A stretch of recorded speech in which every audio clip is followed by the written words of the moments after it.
এখন পর্যন্ত 7টি দেশ সরাসরি ফিলিস্তিনের পক্ষে বিবৃতি দিয়েছে এবং ইসরায়েলকে সংযত হওয়ার আহ্বান জানিয়েছে।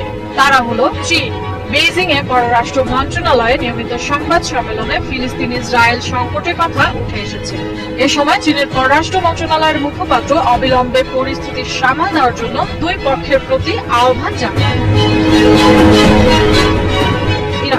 ইসরায়েলের স্মরণকালের সবচেয়ে বড় হামলার ঘটনায় ফিলিস্তিনি যোদ্ধাদের অভিবাদন জানিয়েছে ইরান। ইরানের সর্বোচ্চ নেতা আলী খামেনির এক উপদেষ্টা শনিবার ফিলিস্তিনি যোদ্ধাদের বিগত বছরগুলোতে সবচেয়ে বড় হামলা করায় অভিনন্দন জানান। রাহিম সাফাবি নামের ওই উপদেষ্টা বলেন, আমরা ফিলিস্তিনি যোদ্ধাদের স্বাগত জানাই। যতক্ষণ পর্যন্ত ফিলিস্তিন ও জেরুজালেমের স্বাধীনতা অর্জন হচ্ছে না, আমরা ফিলিস্তিনি যোদ্ধাদের পাশে থাকতে চাই। সৌদি আরব। ফিলিস্তিন ও ইসরায়েলের মধ্যকার উত্তপ্ত পরিস্থিতি নিয়ে যুক্তরাষ্ট্র ও ইউরোপীয় ইউনিয়নের পররাষ্ট্রমন্ত্রীর সঙ্গে আলাপ করেছেন সৌদি আরবের পররাষ্ট্রমন্ত্রী প্রিন্স ফয়সাল বিন ফারহান। এ সময় ফিলিস্তিনের বেসামরিক নিরস্ত্র মানুষের উপর ইসরায়েল যেন কোনো হামলা না চালায় তার উপর জোর দেন তিনি। কাতার। সংঘাতের জন্য ইসরায়েলকে দায়ী করেছে কাতার। দেশটির পররাষ্ট্র মন্ত্রণালয় থেকে 7 অক্টোবর এক বিবৃতি দিয়ে ইসরায়েলের কড়া সমালোচনা করা হয়। বিবৃতিতে বলা হয়, ফিলিস্তিনের জনগণের সঙ্গে চলমান উত্তেজনা ও সহিংসতার জন্য একমাত্র ইসরায়েলই দায়ী। বিবৃতিতে আরো বলা হয়, ইসরায়েল গাজার বেসামরিক বাসিন্দাদের বিরুদ্ধে অসামঞ্জস্যপূর্ণ যুদ্ধ শুরু করার অজুহাত হিসাবে এই রকেট হামলাকে ব্যবহার করেছে।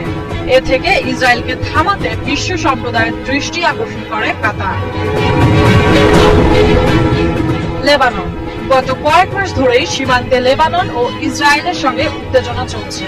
বিশেষ করে ফিলিস্তিনিদের উপর ইসরায়েলি সেনাদের হামলার সময় লেবানন থেকে রকেট ছোড়া হলে এই উত্তেজনা চরমে পৌঁছায়।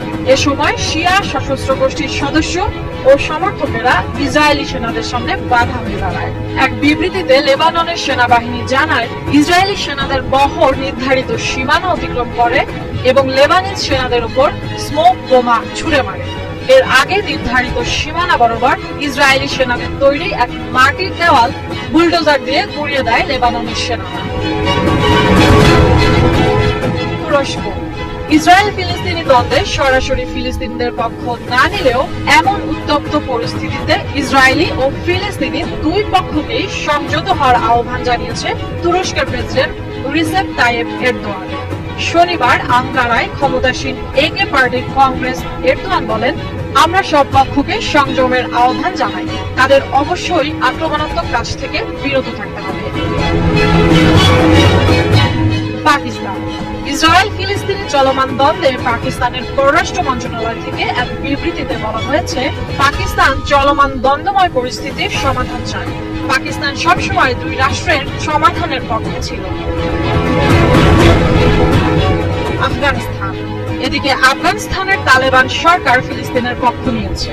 এক সংবাদ বিজ্ঞপ্তিতে দেশটির সরকার জানিয়েছে, সম্প্রতি গাজা উপত্যকায় চলমান ঘটনার প্রতি কড়া নজর রেখেছে ইসলামিক এমিরেট অফ আফগানিস্তান।